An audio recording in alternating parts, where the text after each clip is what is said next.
Hello everyone and welcome back to yet another session of Ansible. And in today's session, we'll discuss a very important concept that is variables. And we'll also have some fun as well as we'll do a small hands-on demo for your understanding. So we'll understand what are Ansible variables, how to create variables and what are the constraints in creating variables and how to use variables in a playbook.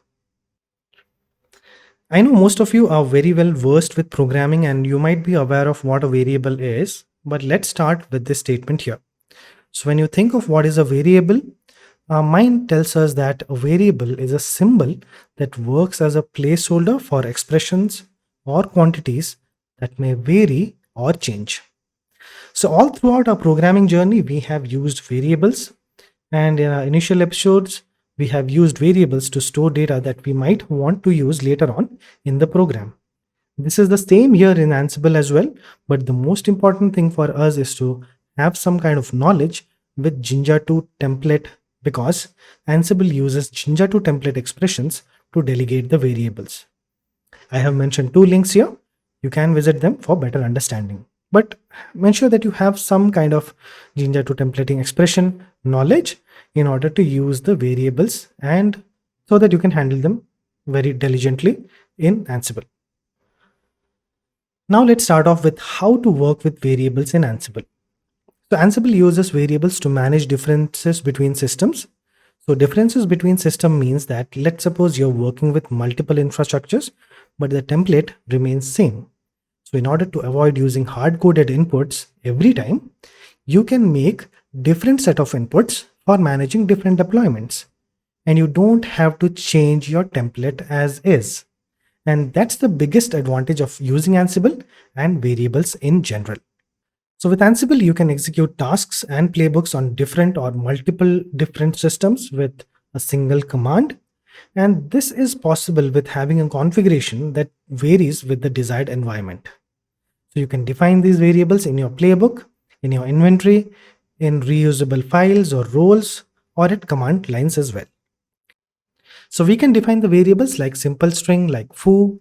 We can give it like foo underscore env, foo underscore port, and we can have digit after the string, and we can also have an underscore as a prefix here. So as I can show you, foo is there, foo underscore env is there, foo underscore port is there, foo, which is which is having a 5 or a number after the string is allowed, and you can have a preceding underscore for a string as well for your variables. But there are certain restrictions for variable naming. You cannot use something like star foo, which resembles the pointer notation. You cannot use variables same as the Python keywords such as async and lambda and others. And you cannot use playbook keywords such as environment as your variable name. And you also cannot use something like foo hyphen port, foo space port, or foo dot port. So these are not allowed. So hyphen, space, dot are not allowed. And you cannot use numbers or variable names that start with a number itself. So you cannot use numbers, and you cannot name a variable which starts with a number. And here below you can see I have mentioned the ways to create the valid variable name. So a valid variable name or a variable name can only include letters, numbers, and underscores. Python keywords or playbook keywords are not a valid variable name. A variable name cannot begin with a number, but variable names can begin with an underscore. So remember these points very carefully before writing your scripts or assigning variables. So let's see how we can define the variables. So we can assign variables with key value pair. So for example, we have install underscore path colon, the string of the path name. Here we have the install under path as a variable and the value as a path. So once we have assigned the value to the variable, then we can make use of the expression with double curly braces. As you can see here, this is basically a Jinja 2 templating expression. And we can provide the variable name, and that will become the placeholder for your data. So install underscore path becomes the placeholder of your data, and within the double curly braces, it becomes the expression. So as you can see here, we have the source string, the destination, I can just provide the install path. And this install path can change, and I don't have to change the template here. Below in the next example, if you see, if you want to use expressions, you need to apply it with quotes. else you will get the error like syntax error while loading YAML. So here you can see I have not provided code, so I'm getting the error. So make sure that you provide proper syntax. Here you can also define variables with multiple values. For example, we can define a list. So using a list of values in a variable. So I have assigned a variable name AWS_region. And this is basically your li structure or list index structure. So you can provide the values for this. And if you want to access the same values, you can use the indexing like we do in Python. So like if suppose I have to use the first value of AWS region from the list, I can do indexing of the value 0. So it'll give me the value of AP South 1.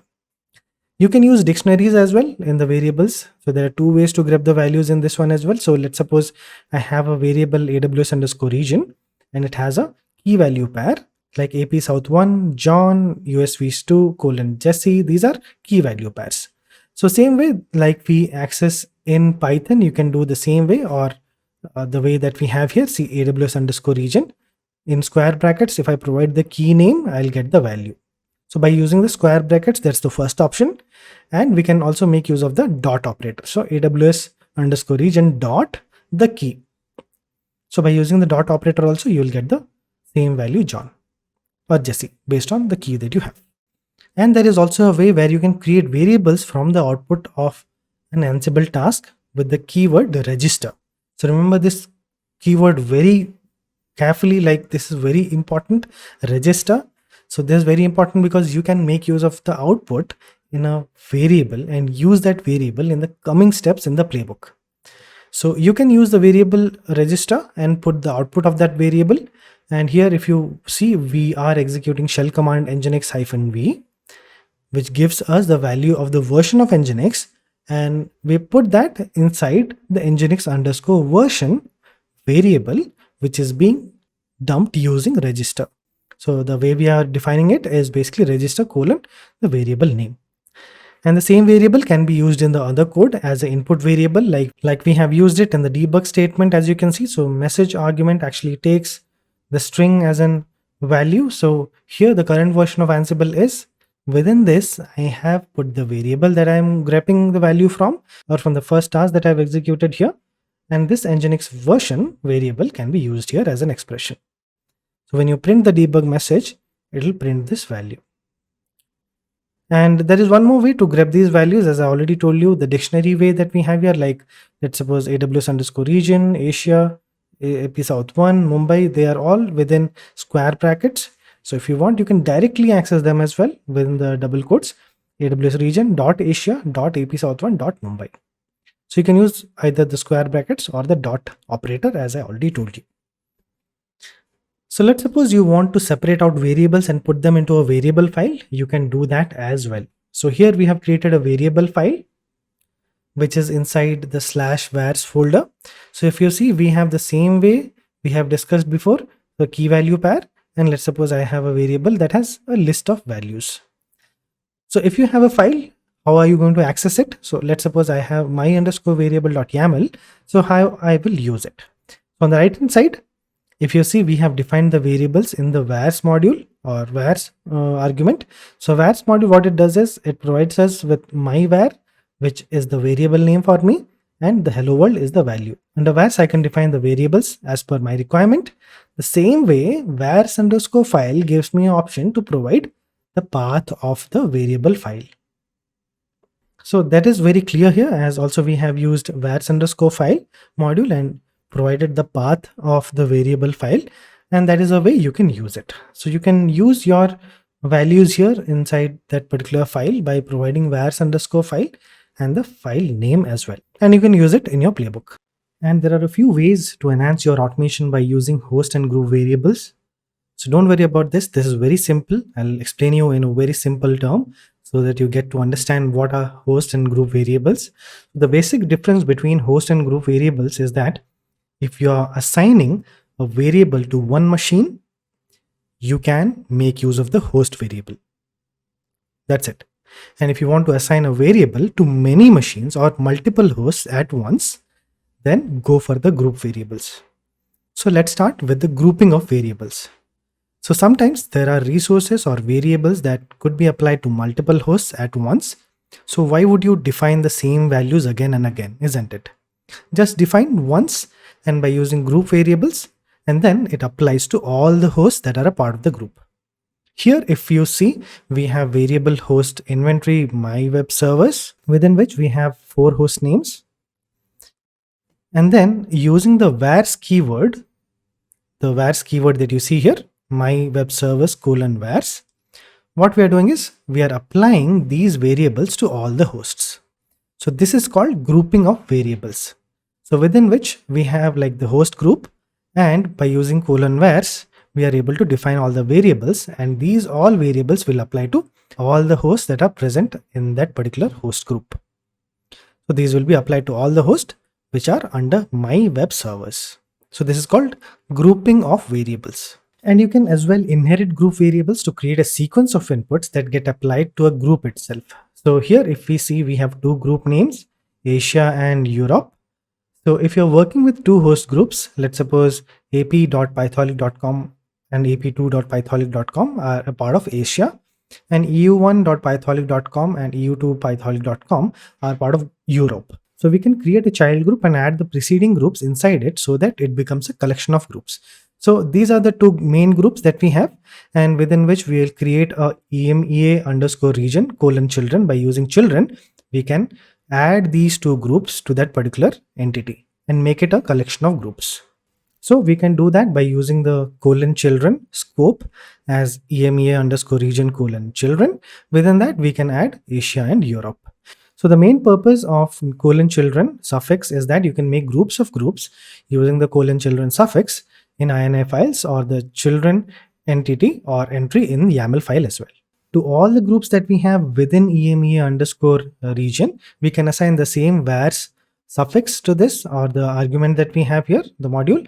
So we can assign this to EMEA_region and assign this particular variables to that. So these variables will be applied to each of the host or the host groups here, and all the hosts present in each of the host groups will have these variables applied to them.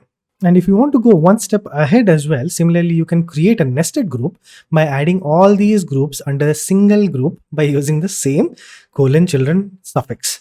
So here, if you see, I have region :children. So it encapsulate all these things. So let's suppose I am under EMEA. So Asia and Europe may be coming under that. So let's suppose I have Pacific region and Australian region and EMEA as well. So I can put them under one region group.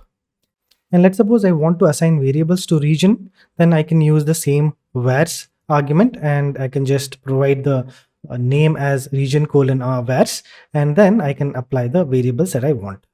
So those will be applied to all these groups, within which we have smaller groups, Asia and Europe, and within which we have individual hosts. So let's suppose there is a variable name that is called company, and it has to be applied across all the hosts. So what you can do, you can create the entry of that particular variable and you can group them accordingly so that they inherit the particular variable that you want. Let's suppose company name, and that company name gets applied to all the hosts within these groups. And the next one is host variables. So the groups were to assign values to multiple machines at the same time, but the host variables applies to one machine. So this is how we have previously defined our inventory as well. So this must be easy for you. So we have the variables and the host name group, or the one that we have already seen, and each of the variables applies to the whole group. So if you see, this is basically your host group, my web servers, under which we have the host names. And if I write my servers or my web servers :vars, and I give the variable names here, then these variable names get applied to all the host names that we have. But in host variables, what happens if suppose specific requirement is there for a specific host and you have to provide specific configurations for a particular host name, then what you can do, you can just have my web servers host group. You can have the entry of the host name, then the port manager, that let's suppose this is one of the variables. So port manager equal to 3366, proxy and base URL. So let's suppose they are different for all the hosts, then you can properly manage them individually as well. So this is one of the benefits of using host variables, and this is what most of the inventory files have. You can as well define variables at runtime. So by passing variables at the command line using -extra -vars or -e argument, or you can request user input with a vars prompt. So key equal to value format is there, based on which you can pass the variables. So Ansible hyphen playbook, we have already seen this, how to execute a playbook. So Ansible hyphen playbook space name of the playbook hyphen hyphen extra hyphen wheres, and after which I have provided the arguments that I want to pass. So version equal to 1.12.1, build equal to latest, and we are using a key equal to value format here. And the next thing that you can do is you can pass JSON as well for your arguments. So here, the same way we have defined hyphen hyphen extra hyphen wheres, and here we have provided the JSON as well. So this is a key value pair, but this is not key equals to value, but this is particular JSON. And one more thing that you can do is you can pass a YAML file or a JSON file as a variable format. So the same thing applies here, hyphen hyphen extra hyphen wheres, and you can provide a JSON file or a YAML file as an input. Now let's see a hands-on demo for the variables part, and this should be fun and this should be very simple for you to understand. So I hope you will do this along with me. So this is the file that we had created previously in our previous demo. So we'll take this file as a placeholder for our new section that we are going to experiment with variables. So don't worry about this. We'll do some small modifications and tweaks so that we get to know how we can use variables here. So the first one that I want to do is I just want to replace this hard-coded value for Nginx, and I want to replace this path because this is a custom path that I have hard-coded. I don't want this, and I want a variable in that place, isn't it? So let's see how to define this variable. So you know how to execute this playbook, and you know how this particularly works. So the next thing that I'm going to do here is I'm going to define a wheres keyword. So wheres will allow me to provide variables to this particular playbook. So within which I will provide a variable name nginx underscore version, and the version will be 1.12, and I'll provide one more variable that will be my base path. So that is basically my home slash ec2 hyphen user. So as I already told you, when you are creating variables, you can replace them with the hard-coded values that you have. Just copy this and I'll just replace it here. So what we need to do, we need to provide double curly braces and we have to just paste the variable name here. And the next thing that I want to do is I want to replace the base path. So just copy the base path here and just paste it here, provide the double curly braces and paste it here. Okay, so you see that we are getting an error here. What you can do, you can just provide quotes. I told you we will be facing errors. Okay, so when you're using strings along with the expression, please provide it with quotes so that it works. You can do this for this one as well, but it's not mandatory. But for the usage of expressions along with strings, you should provide the quotes. Just copy this. And let's go to our machine. So I'll just remove the file that I already had.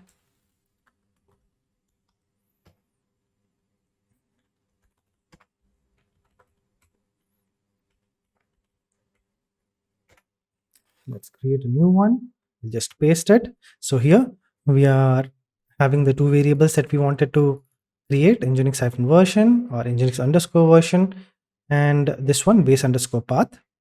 And this one will be the placeholder for our variable base underscore path, and this will be for my nginx underscore version. Just let's save it.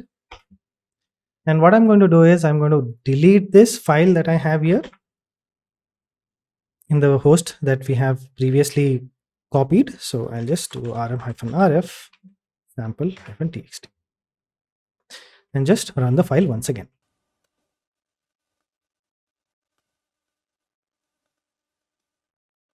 Okay, so one mistake that I have done here is basically, if you can see, it is not able to access this file path. So I have not given the delimiter here. I'll just give it and I'll try to execute this once again.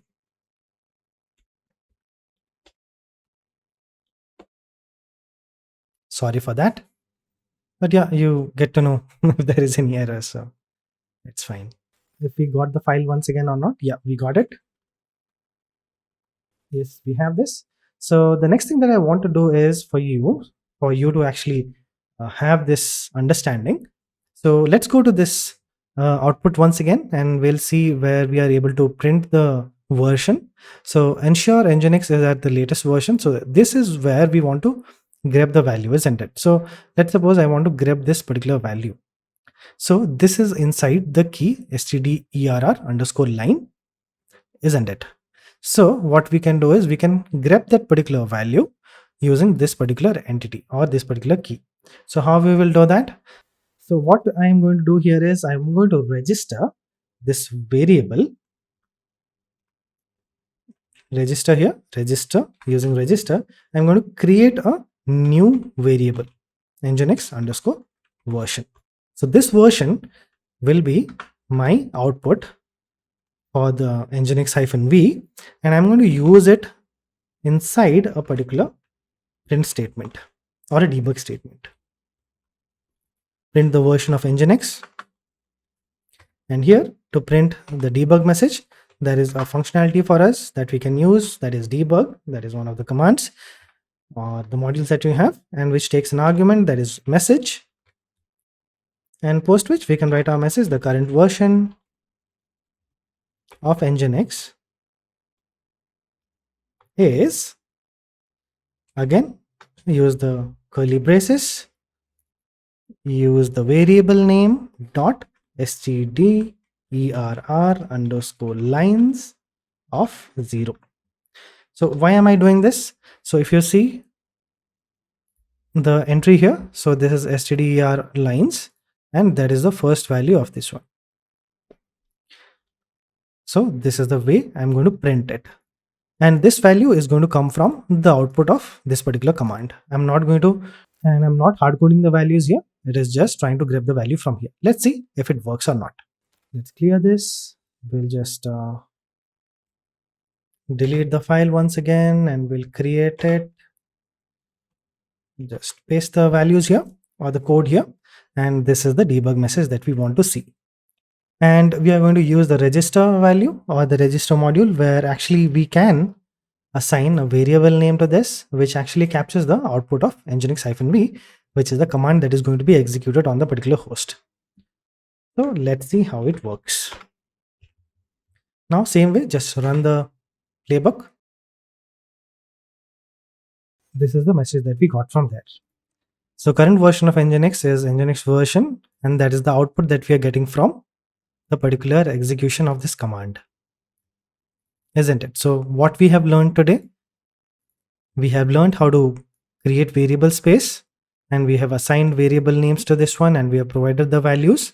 We have provided the base path variable, and we have assigned it to a particular entry, which is trying to copy the source location file to the destination location. And we also have registered a variable, and the same variable nginx_version is being used in the next task, and we are not hard coding any values here when we are just printing the output that we got from this one. So this code is already available on the link in the description below. So please clone the repository and you can make use of this code. It is completely free for you. And just make sure that you read more about this in the documentation and try to experiment on the various modules that we have, and try to see if how it works and if you're able to execute them properly. And I would give you a task. So the task for today will be to put these under a variables file and use the function or the module that we actually can import the variable file onto this particular playbook, and try to see whether it is able to execute it or not. So that is one of the tasks that I want to give you. I'll meet you in the next session of Ansible. Until next time, it's Pythoholic signing off.